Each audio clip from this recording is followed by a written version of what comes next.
sable. Les 3 jours passés dans l'acide ont totalement effacé ses traits. C'était le but, je suppose.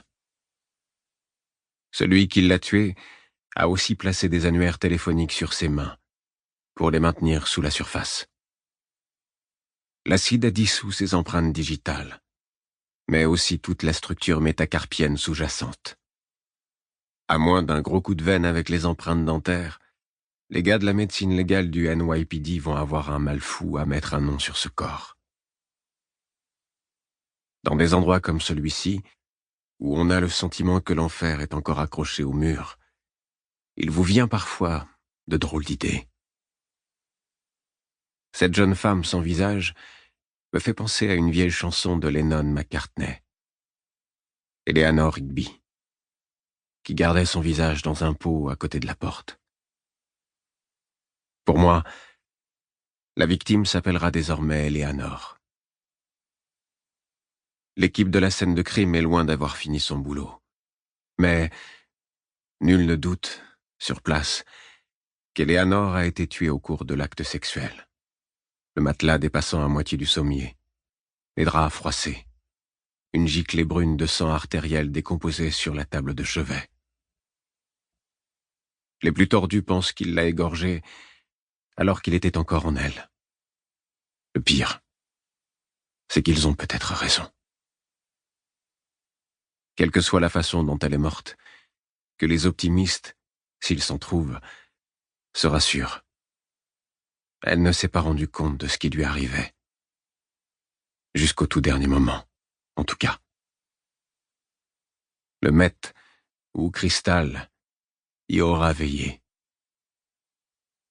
Ce truc-là vous excite tellement, vous rend si euphorique quand il atteint le cerveau, que vous ne voyez rien venir. Sous son emprise, la seule pensée cohérente qui puisse vous traverser l'esprit est de vous trouver un partenaire et de vous envoyer en l'air. À côté du papier d'alu ayant contenu le Met, j'aperçois un de ces petits flacons de shampoing qu'on trouve dans les salles de bain d'hôtel. Sans étiquette, il renferme un liquide clair. Du GHB, j'imagine.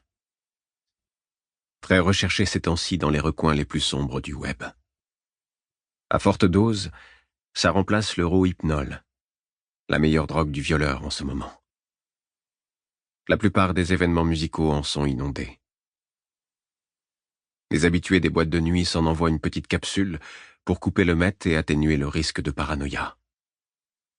Mais le GHB a lui aussi ses effets secondaires.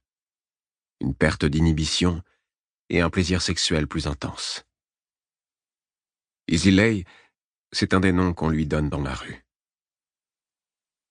Après s'être débarrassé de ses Jimmy Choo et de sa minuscule jupe noire, Eleanor devait être un véritable feu d'artifice, un jour de fête nationale. Glissant au milieu de tous ces gens, inconnus de la plupart d'entre eux, étrangers, avec ma veste coûteuse jetée sur l'épaule et mon lourd passé, je m'arrête devant le lit. J'évacue les bruits, et dans ma tête, je l'imagine, là, nu, le chevauchant. Une vingtaine d'années, bien foutue. Je la vois en pleine action. Le cocktail de drogue qui l'emporte vers un orgasme fracassant.